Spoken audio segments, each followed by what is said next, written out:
कि हम जिस चीज़ को बहुत मीनिंगफुल, बहुत पर्पसफुल तरीके से जानते हैं, समझते हैं, उसको हर अपनी चीज़ को, हर अपने एक्शन को कोई मीनिंग देना चाहते हैं, लेकिन ये यूनिवर्स, ये दुनिया, इसको ज़रा फर्क नहीं पड़ता कि हम क्या कर रहे हैं, क्या नहीं कर रहे हैं। मैं आज बहुत कुछ बड़ा कर रहा हूँ तो शायद दुनिया को फ़र्क नहीं पड़ता, और मैं शायद कुछ भी नहीं कर रहा हूँ तो भी शायद दुनिया को फ़र्क नहीं पड़ता। क्या आपको लगता है कि आप किसी रूटीन में स्टकअप हैं? क्या आपको ऐसा लगता है कि आप रूटीन में हर रोज़ किसी चट्टान को पुश कर रहे हैं किसी एक लेवल तक पहुंचाने के लिए, लेकिन वो बार बार रोल बैक होकर वापस आ जाती है? देन बिलीव मी, आप इस रेस में अकेले नहीं हैं। यस फ्रेंड्स, ये हम सब ह्यूमन बींग्स की कहानी है, हमारा यही प्रोसेस है। आज मैं बात करने जा रहा हूं एक French Algerian philosopher Albert Camus की। उनकी एक फिलॉसफी, उनका एक दर्शन, जिसमें उन्होंने एक स्टोरी के माध्यम से हमारी इंसानों की लाइफ को एक बड़े सिंपल तरीके से दर्शाया है। और शायद इसको समझकर आप सच में लाइफ में जो भी रूटीन फॉलो कर रहे हैं, जो भी हमारी लाइफ की प्रोसेस है, जो भी हमारी लाइफ की स्ट्रगल्स हैं, हमें लगता है कि शायद ये बहुत मीनिंगफुल है, शायद बहुत पर्पसफुल है, हम किसी पर्पस के लिए बहुत कुछ कर रहे हैं, लेकिन फिर भी हम किसी पर्पस को हासिल नहीं कर पा रहे हैं। तो यस फ्रेंड्स, आज मैं बात करने जा रहा हूँ इस फिलॉसफी की। इस फिलॉसफी को जानने के बाद शायद आप अपने आप को बड़ी आसानी से इससे रिलेट कर पाएंगे। यस फ्रेंड्स, तो थोड़ा सा पहले हम अल्बेर कामू के बारे में जान लेते हैं। अल्बेर कामू, उनको अल्बर्ट कामूस भी बोला जाता है। वो एक फिलोसोफर थे, एक जर्नलिस्ट थे। He was also an author, लेखक। उनको 44 ईयर्स की एज में नोबेल प्राइज मिला था लिटरेचर के लिए। He was a Nobel laureate, and unfortunately 46 years की एज में उनकी डेथ भी हो गई थी। अल्बेर कामू, जो कि 1913 में अल्जीरिया में पैदा हुए, जो कि उस टाइम एक फ्रेंच कॉलोनी थी, और उनकी लाइफ बहुत एक टर्मोइल से गुजर रही थी, क्योंकि उस टाइम वर्ल्ड वॉर फर्स्ट का टाइम था। इसी वर्ल्ड वॉर फर्स्ट में उनके फादर की डेथ भी हो गई, तो उनकी लाइफ काफ़ी स्ट्रगलफुल रही, जिसकी वजह से उनको जो एक्सपीरियंसेस गेन हुए, उन्होंने उनको मजबूर कर दिया लाइफ को, लाइफ के मीनिंग को, डेथ को समझने के लिए। और इन्हीं एक्सपीरियंस से उन्होंने लाइफ को जो अलग तरीके से समझा, उन्हीं की इस फिलॉसफी को आज हम जानेंगे गहराई से, और हम रिलेट कर पाएंगे कि सच में लाइफ हमारी है क्या।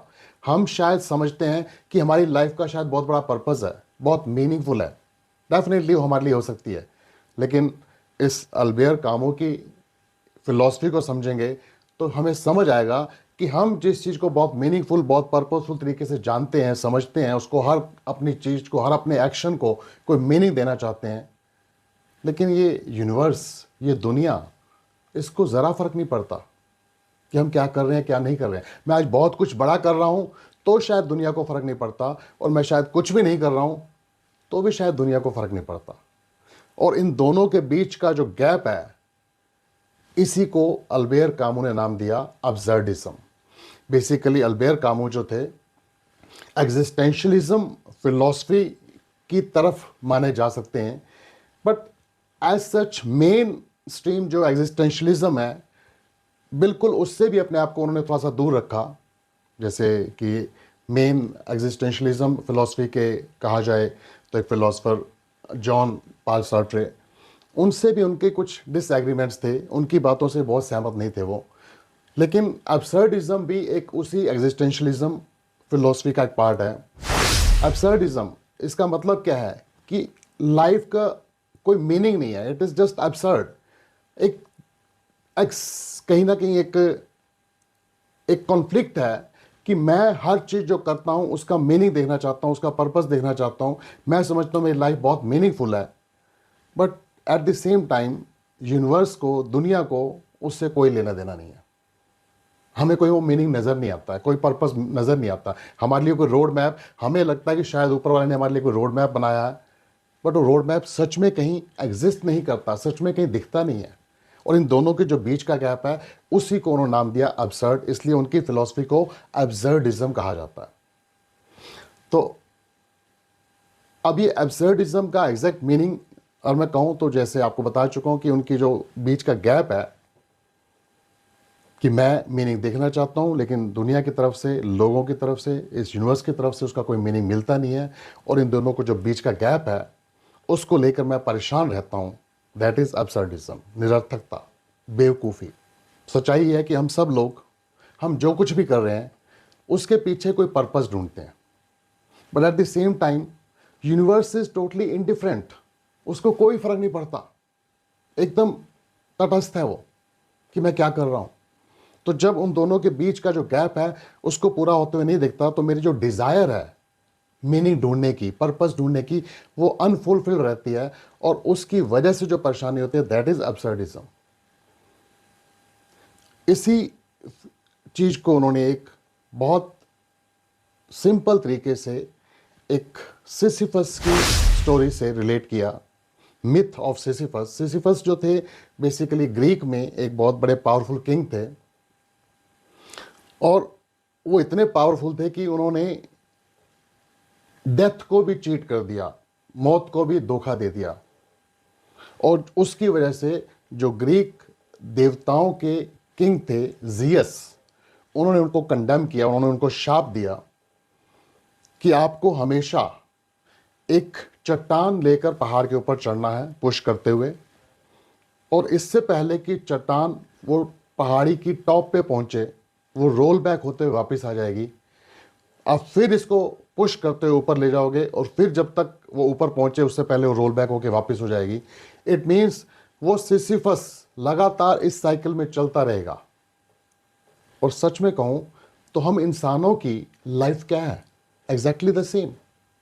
आज हमारी जो मॉडर्न लाइफ है उसमें जो हम स्ट्रगल फेस कर रहे हैं वो एग्जैक्टली क्या है? वो यही तो है कि हम हर रोज निकलते हैं सुबह, हर रोज सुबह शुरुआत करते हैं एक नए दिन की, हर रोज अपने रूटीन में जो भी हमारी रिस्पॉन्सिबिलिटीज हैं उसको पूरा करने की शुरुआत करते हैं।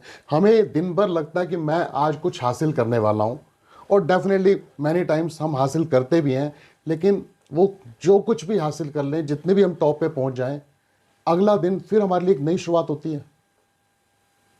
क्या सच में हमारी वो अचीवमेंट हमें किसी एंड तक पहुंचा के खत्म हो जाता है हमारा प्रोसेस? क्या हम कितनी भी बड़ी अचीवमेंट्स हासिल कर लें, हमारा कोई एंड पॉइंट नहीं है, कोई डेस्टिनेशन नहीं है। हम फिर उसके बाद नई अचीवमेंट के लिए, नई शुरुआत के लिए, नए दिन की शुरुआत करते हैं, नया रूटीन फॉलो करते हैं। तो इट मीन्स वो जो सिसिफस की स्टोरी है, जो सिसिफस का साइकिल है, क्या हम इंसान उससे अलग हैं? सिसिफस सही मायने में कहूं तो हमारी ह्यूमन लाइफ की कंडीशन को ही सिंबलाइज करता है, उसी का प्रतीक है वो। तो सिसिफस को तो एक शाप मिला हुआ है कि उसकी वजह से उस साइकिल में लगा हुआ है वो, लेकिन क्या हम सच में इंसानों को भी वो शाप मिला हुआ है? नहीं, ऐसा नहीं है। ये हमारी सोच है, क्योंकि अभी हम सिसिफस को समझेंगे तो एग्जैक्टली अल्बेयर कामू उसके बारे में क्या कहना चाहता है, अभी हम इसके एंड पॉइंट पे पहुंचेंगे तो आपको समझ आ जाएगा कि सच में हम सब उससे रिलेट तो कर सकते हैं। तो अल्बेयर कामू हमें सजेस्ट करते हैं कि हमें अगर सच में लिबरेशन चाहिए, सच में फ्रीडम चाहिए, तो हमें ये जो absurdism है, मीन्स जो मेरी डिज़ायर, इंसान की डिज़ायर है मीनिंग ढूंढने की, लेकिन यूनिवर्स की तरफ से उसका कोई मीनिंग असाइन होता नहीं है, इन दोनों को जो बीच का गैप है जिसको लेकर हम परेशान रहते हैं, बल्कि हम इसको एक्सेप्ट कर लें कि ये गैप है and it will remain there. और इससे हम अपने आप को लिबरेट कर पाएंगे, हम अपने आप को आज़ाद कर पाएंगे। हम बल्कि किसी चीज़ को लेकर नेगेटिव होने के बजाय, होपलेस होने के बजाय, डिस्पेयर होने के बजाय, we will find the enjoy in whatever we are doing. So this is how we can liberate ourselves, how we can become really joyful in our lives. क्योंकि हम सच में जो बाहर से मीनिंग ढूंढ रहे हैं, बल्कि मुझे होना चाहिए कि जो कुछ मैं कर रहा हूं मेरे को उसमें मजा आना चाहिए, मैं उस प्रोसेस को एंजॉय करूं। मैं ये मान के चलूं कि मैं अगर किसी चट्टान को पुश कर रहा हूं, वो जब पहाड़ी की टॉप पे पहुंच जाएगी तो मैं खुश होऊंगा, इसकी बजाय मैं ये मान के चलूं कि वो शायद कभी नहीं पहुंचेगी। वो मैं बस उस प्रोसेस को, उसको पुश करने का जो प्रोसेस है, उसी को करने में जॉय ढूंढूं, मजा ढूंढूं। वो रियल सेंस में मेरे को एक कंटेंटमेंट होगा, मेरी एक फुलफिलमेंट होगी। एंड में अल्बेर कामुस हमें एक यही मैसेज देना चाहते हैं इस स्टोरी से कि we must imagine Sisyphus happy, कि हम कहीं ना कहीं ये कल्पना करें कि वो जो सिसिफस है इस सारे प्रोसेस को लेकर दुखी नहीं है, परेशान नहीं है, बल्कि वो खुश है।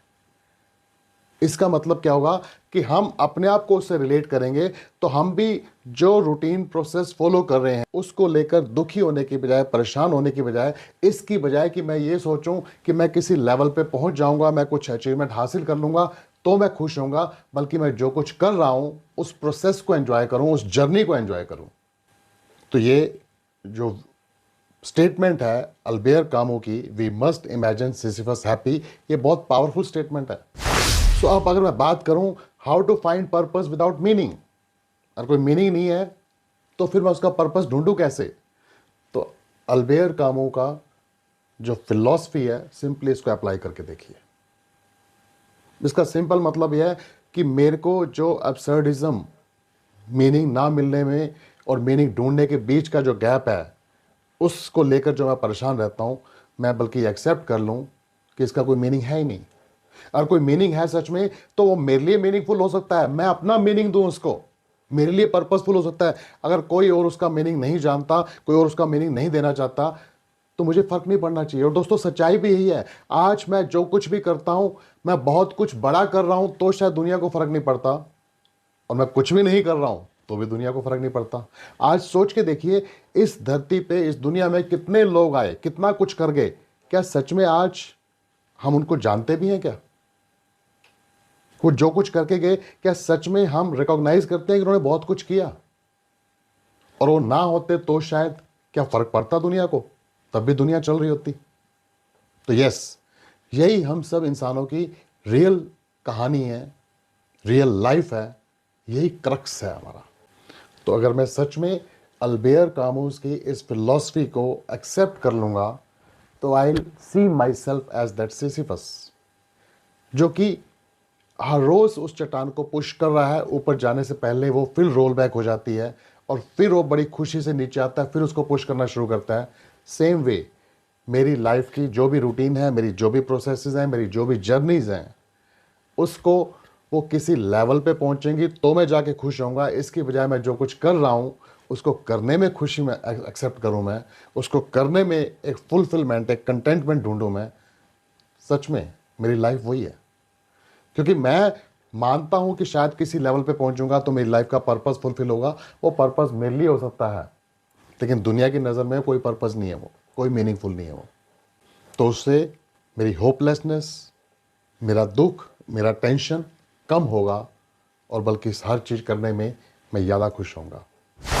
सो अब आप सबके लिए मेरा एक मैसेज कि अगर ये अल्बेर कामू की स्टोरी आपसे रेजोनेट करती है तो please take a moment to reflect कि आपकी लाइफ में कौन सा ऐसा रूटीन है, कौन सी ऐसी चीज़ है, कौन सी ऐसी चट्टान है जिसको आपको लगता है आप भी पुश करने में लगे हुए हो और शायद कहीं पहुंच नहीं रहे हो, और कैसे आप इसी स्टोरी से रिलेट करते हुए आप उसी स्ट्रगल को जॉयफुल बना सकते हैं। तो प्लीज़ कमेंट में लिखिए, आपकी इस स्टोरी से और लोगों को बहुत कुछ सीखने को मिलेगा। और please don't forget to like, share and subscribe the channel. So my best wishes to all of you. Thank you.